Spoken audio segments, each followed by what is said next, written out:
Good evening. Starting a business is tough. It's way tougher than people say.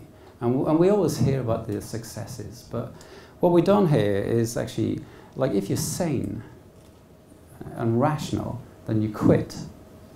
And you quit because you understand how hard it's going to be. And actually, love is important because it stops you from quitting. And it gives you the stubbornness. And it gives you the energy. And it gives you the no matter what barrier that comes at you, then you have to jump over it. And love is, it just gives you the passion to carry on. And it stops you from worrying. And you know, there's always going to be the worry and there's always going to be the stress. But actually, love is blind in terms of business too. And actually, that's why it's so important. And when you love something, guess what? It also has the upside of attracting other people who love it too. And I can tell you what, like every entrepreneur will tell you one thing, is actually there's nothing better being in a room with people as crazy as you and who love it as much as you and who are willing to work as hard as you. And when you've built that team of people who want to do that stuff, man, that's the best feeling of all. And for me now, I love brands. Man, I just love the best brands. And actually, I really love my town. But through luck, all those things have come together in as much as my town used to make jeans. And it used to make 35,000 pairs a week, every week, for 40 years. And so if you can imagine how many jeans that is, but more than that, if you can imagine how much skill in the town there is for making jeans. Our town's like a Hollywood town. It hasn't got actors. It's got people who can make jeans. So if you have a driving lesson, you have a choice. Do you want to learn how to drive, or do you want to ask the person how to make a jean? And the person who picks our mail up at 4:15, he's cut jeans for 20 years. But the person who cuts our jeans in the factory has cut jeans for 39 years. So it's a remarkable, remarkable story. But in 2001, the factory closed, and 400 people lost their jobs in a town of 4,000. And just like humans can lose confidence, so can a town, because that's the thing it does best. It knows how to make jeans. It's learned 40 years worth of experience of making jeans. But the truth is, actually, it fought the wrong battle. It fought the battle of who could be the cheapest, and it wasn't us. And it's never going to be us again. So I've got a great partner, and it's my wife. And we were talking around the table and going, man, like there's 4 generations of skill in this town, and actually they're going to be lost for good soon. And we got talking, and we said, well, why don't we go and make jeans again? And actually what we're fighting for the right is to make. And I believe we shouldn't give up the right to make. And so 2 years ago, we started Hiut Denim. And we started it under the premise that we couldn't fight the battle of who could be the cheapest, but we could fight the battle of who could be the best. And actually, we could fight the battle of who could be the most innovative. And that's the battle we want to fight.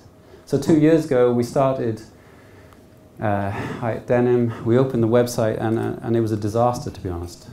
We had so many orders, we had to shut the website for 3 months. We only started with 5 people, and we had to go and find another 5 straight away.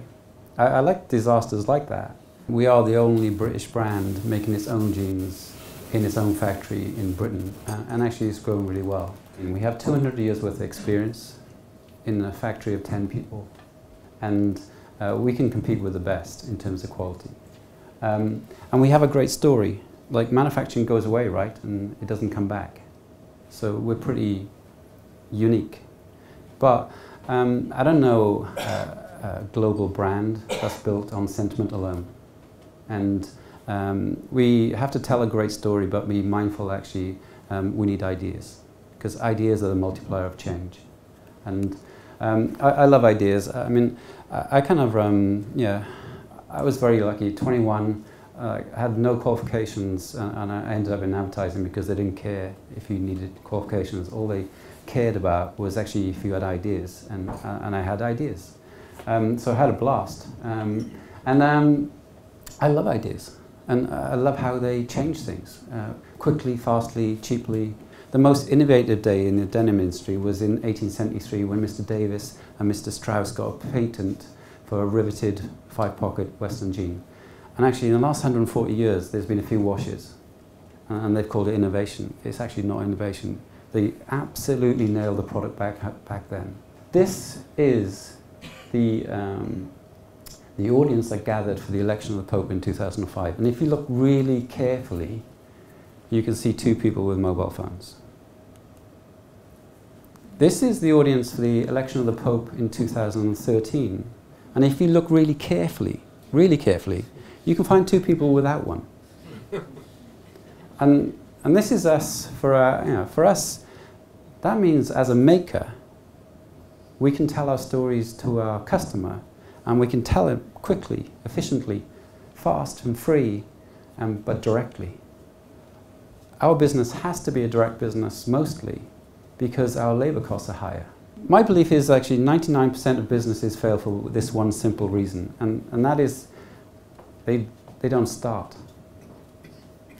There are some really brilliant ideas out there that people have, and for whatever reason, they don't start. The economy is always doing something interesting, and we could always have more experience, and we could always have a better team, and we could always have more funding.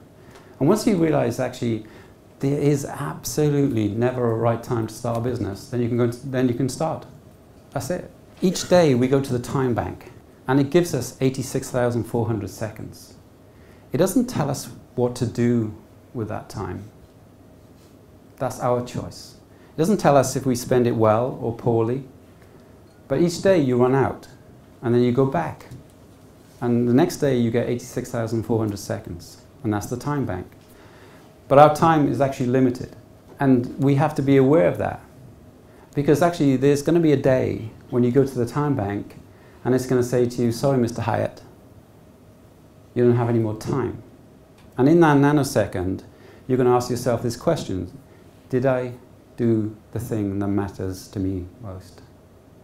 And you've got to be able to say to yourself, yeah, I did the thing that I loved. I chased it like a wild dog. And that's what you're on this planet to do. Do the thing that you love and do it most of the time. Thank you very much.